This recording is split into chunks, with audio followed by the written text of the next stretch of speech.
مرحبا وأهلا بكم في برنامج داخل واشنطن. معكم مضيفكم روبرت ساتلوف. جاءت انتخاباتنا التشريعية وانقضت، ويود الحزب الديمقراطي أن ينسى أمرها.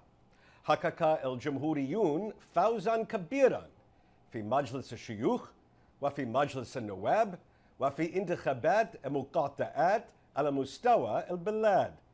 حين يجتمع الكونغرس في يناير سيرى الرئيس أوباما كلي المجلسين تحت سيطرة الحزب المعارض. لمناقشة نتائج الانتخابات وأثرها على العامين الأخيرين للرئيس أوباما في منصبه، يسرني أن ينضم إلي اثنان من أبرز الخبراء السياسيين في واشنطن والتفهم، وهما نورمان أورنستين ومورتن كوندراكي. Welcome back to Dakhil, Washington. I'm sitting here with my outstanding panel of political experts to talk about the outcome of America's legislative elections in November and what they mean for the balance of President Obama's term. So, gentlemen, welcome. What's the headline from our November election? Republican wave, Republican sweep. They control Congress. Tough time for Barack Obama's last 2 years. Do you concur? Oh, absolutely. I would go further and say, we're on the edge of a failed presidency. Barack Obama's, this was a referendum on Barack Obama's management of the presidency. It was a devastating defeat. And the future could eliminate his signal accomplishment, the health care law, which is before the Supreme Court. I don't see any, he's on the verge of signing an executive order on immigration, which the Republicans all regard as a violation of the Constitution, and they're going to do something. Nobody knows what. Probably not shut down the government, but they're not in a mood to cooperate. So the chances of getting anything done in the next 2 years are not good. And furthermore, you have foreign policy challenges all over the place that he's got to deal with in some way, and he's not dealing with them well. All right, so let's take a bit of a closer look at this, what you call Republican wave and what you call debacle for the president. First, in the Senate, we're going to see a total change. Yeah, it'll be a total change. Democrats went in knowing that their majority was at risk. The rhythm of American elections is such that in the sixth year of a two-term president, the Senate seats that are up, the third that's up, are those who won when the president came in. Usually a terrific election for his party, and that means that many of his Senate members who are up are in states that they wouldn't normally be successful in, and now they're facing wind in their faces instead of one at their backs. And the Republicans in this case, who won in Barack Obama's winning election year in 2008, can probably prevail against almost any circumstances. But it wasn't clear whether Republicans would win the 6 seats necessary or not. It turns out they've won 8, and perhaps with an election taking place as we're on the air, even a 9th. That will give them 54 seats in the Senate and a majority, which means all the chairmanships, control of the agenda, all kinds of investigations, joining on the ones that were done in the House, and a challenge for the president. But it should also be said, now that Republicans won the Senate and held on to the House, it's a challenge for them in terms of showing whether they can govern or whether we descend into more bickering and what is, I think, more likely to be a shutdown than Mort believes sometime in the next months. Was there one particular Senate race that you point to and say, wow, I'm really surprised the Republicans even pulled that one off? Well, it wasn't that. It was the election in Virginia, where Mark Warner, who was thought to be Democrat, former governor of the state, was thought to be in no trouble whatever, and barely won. He won by less than 1% of the vote. It was a real shocker. That's the main one. I thought, the other one that the only contested race that the Democrats held on to was New Hampshire, with Jeanne Shaheen running against a carpetbagger from somebody who actually lives in, or did live in Massachusetts, used to be senator there, Brown. Well, let me ask you, what do you think is the Republican agenda now that they control Congress? Will it be to get things done, or to show that Barack Obama is, as you said at the outset, a failed president? A little of both. I think that they have no chance of repealing the health care law that he passed. I think the future of that depends entirely on the Supreme Court case that's, I guess, will be decided by the end of this year, or by June. But there's going to be some thwarting of him, especially after he signs this immigration reform, because they're going to try to put things in budgets that will do away with his power to execute what he wants to execute, and he may veto that. That's how the government could be shut down if they deliver a budget to him that he thinks he has to veto. Then the government could shut down. This is, as Norm says, their challenge, and it's not easy because of the hardliners in the House. Interestingly, in the Senate, the U.S. Chamber of Commerce hired an operative, Scott Reed, who basically went around the country making sure that the most electable Republican in the field got nominated, so that you didn't have debacles like occurred many times in the last senatorial election, where extremists got nominated and then couldn't get elected. So this time they nominated reasonable people, and Mitch McConnell, for all of his reputation as a naysayer, as an obstructionist, is really a deal maker and would like to be a deal maker. But the question is, will the House allow him to make deals? And I think he would like to accomplish a record, at least of a list of things that Republicans have passed, trade legislation and maybe tax reform, that would be a challenge to Obama. What do you think about this balance between the sort of Tea Party and the deal makers? I actually think the Senate is not quite as reasonable on the Republican side as Moore thinks. Some of the candidates ran very effective campaigns, but actually are quite extreme. Joni Ernst in Iowa, for example, has bought into this Agenda 21 conspiracy notion that the UN wants to take private property and cars away from people in Iowa and around the country. But that didn't get reported because the whole theme of the election was the establishment won and they are picking reasonable people. How reasonable they'll be remains to be seen. It's also important to keep in mind that here we are in December, but actually on November 5th, the day after the election, we moved full bore into the 2016 presidential campaign. At least 3, perhaps as many as 5 Republicans in the Senate are going to be spending most of their time out on the presidential campaign trail. That's Marco Rubio, Rand Paul, Ted Cruz, perhaps Rob Portman, maybe John Thune. And they're not only going to be absent a lot, so for McConnell, getting 51 votes will be a challenge when he needs them, along with the fact that Democrats are going to filibuster some things the same way that McConnell had done with his Republicans when it was the Democrats in charge. But the presidential candidates are going to be pulling the Senate to the right, because their appeal is to the big funders and the primary and caucus goers in places like Iowa and South Carolina, who are way over on the Tea Party side. So getting legislation through the Senate with just Republican votes won't be easy. Getting legislation through the Senate that will agree with Republicans in the House, who will be even further to the right. We know from the last time when we had Newt Gingrich as the Speaker and Bob Dole as the Majority Leader, a situation that Bill Clinton had to face, that before long, Gingrich was saying, I can get along with Bill Clinton much better than I can with my counterpart in the Senate because the institutions are very different. So the desire to have a positive agenda is there. The ability to do it in the face of what's going to be increasingly hard lines from the grassroots makes it a real challenge. When we come back, we will see whether that analogy between Bill Clinton and Barack Obama still holds, and whether this election truly was a referendum on the performance of President Obama.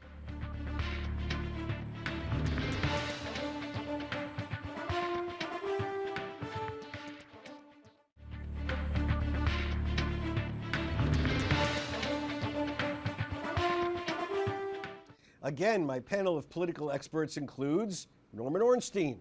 Norma's a resident scholar at the American Enterprise Institute, an election analyst for CBS News, and a contributor to the National Journal and Atlantic Magazine. His written work includes The Permanent Campaign and Its Future, and The Broken Branch, How Congress is Failing America and What Can Be Done About It. His newest book, perhaps to be updated after the most recent election, is It's Even Worse Than It Looks: How the American Constitutional System Collided with the New Politics of Extremism. Sitting next to him is Morton Kondracki. Delighted to have Mort back here. Good to be here. Mort has been a journalist for now more than 140 years. He's the senior editor of Roll Call, an insider newspaper covering Capitol Hill, and the author of a soon-to-be-published new biography of Jack Kemp, the bleeding heart conservative who changed America. In his career, he has been the senior editor of The New Republic, Washington bureau chief of Newsweek, a columnist for the Wall Street Journal, and a regular panelist on major network news and analysis shows. So we just discussed the analogy going back to the 1990s of Bill Clinton dealing with a hard-right House and a sort of moderate conservative Senate, both Republicans. Does Barack Obama face the same thing? Will he handle it the same way Bill Clinton had a reasonably successful final 2 years in office? Barack Obama is no Bill Clinton. Bill Clinton, you remember, after he suffered a major defeat in his in his first midterm election in 1998. And 1994, sorry, yeah. 1994, when the Republicans won 54 seats and took over the House of Representatives. Then he switched. I mean, he triangulated between the liberals in the House of Representatives and the conservatives in the Congress as to policy, and fashioned himself into what he had claimed to be before he got elected, some sort of a centrist. Said that the era of big government is over, et cetera, et cetera. And he was shrewd.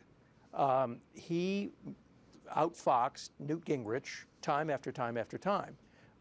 And you know, he was impeached by these right-wingers, which Obama will not be, by this Congress, I can't believe, because they know the lesson. The impeachment was a disaster for the Republicans, not for Clinton.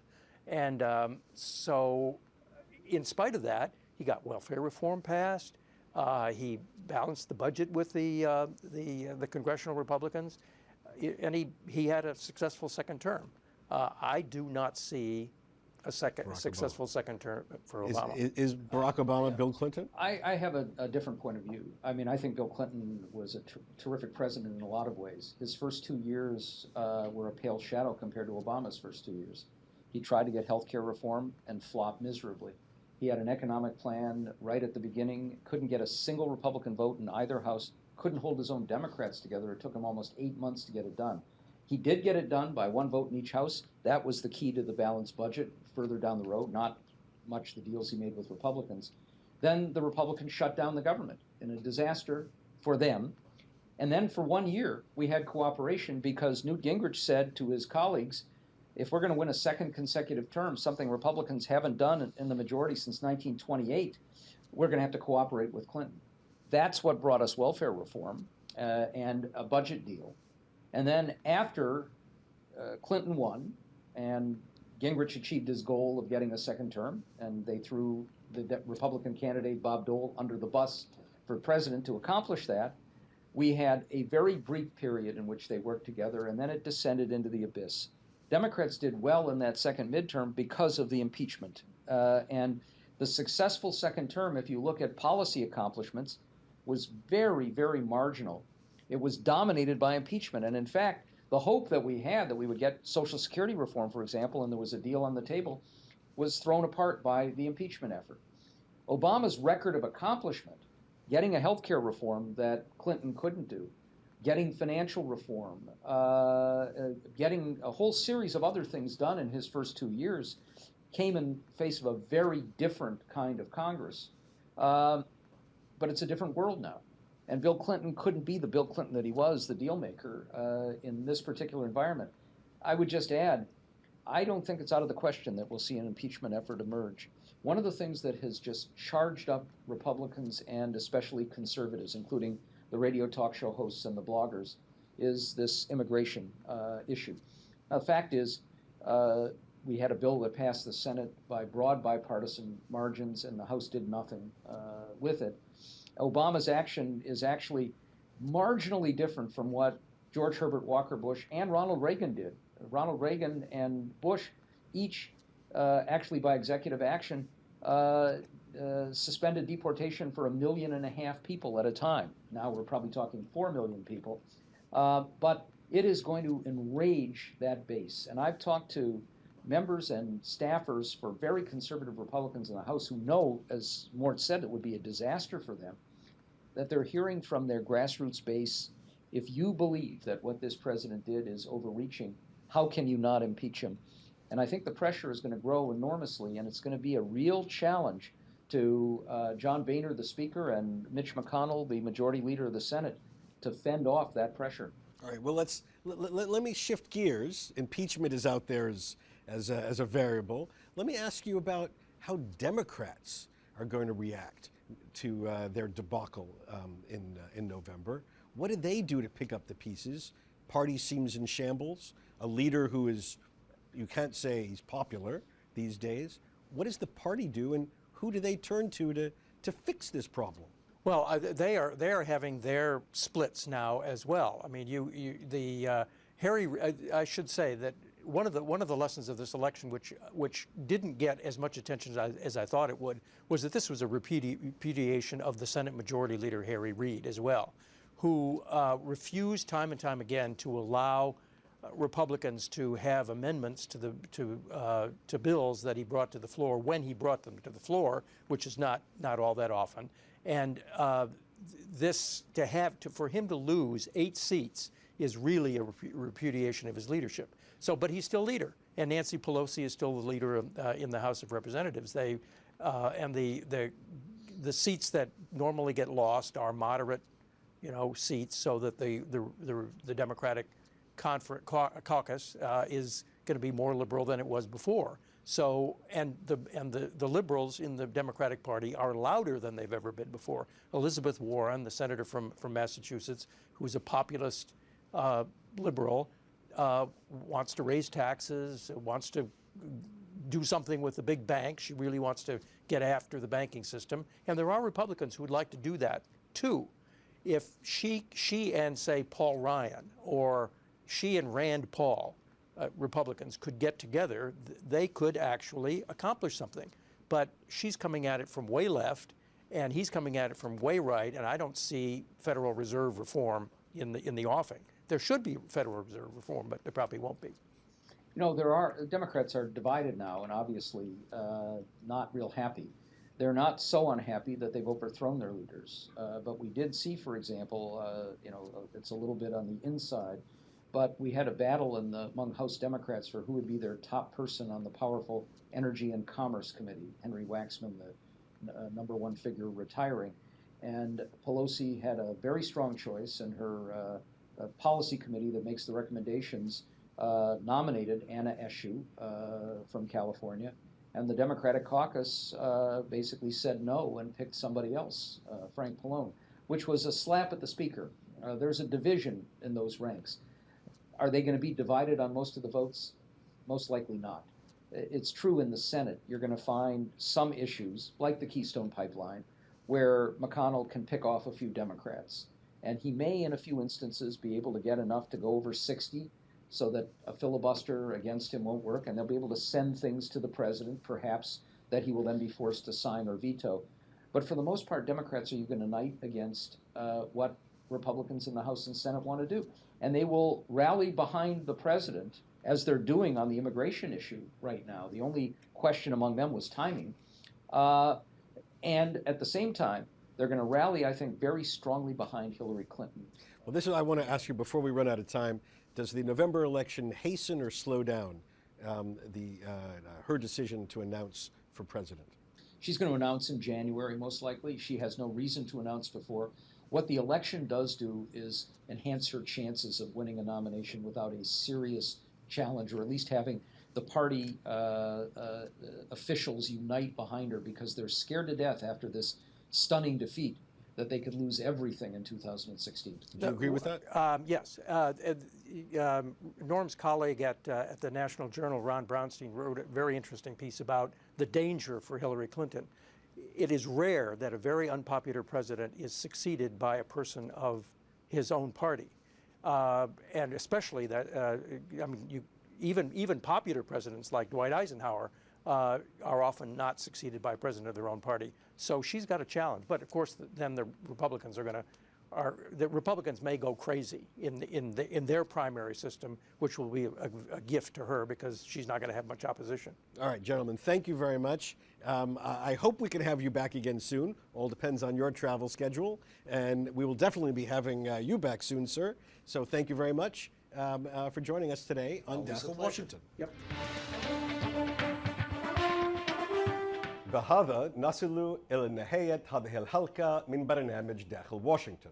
إذا كانت لديكم أي استفسارات أو تعليقات حول هذه الحلقة وخاصة حول تأثير انتخاباتنا على المعركة الأمريكية ضد داعش، أرجو أن تتصلوا بي مباشرة على عنوان البريد الإلكتروني التالي insidewashington@elkhura.com.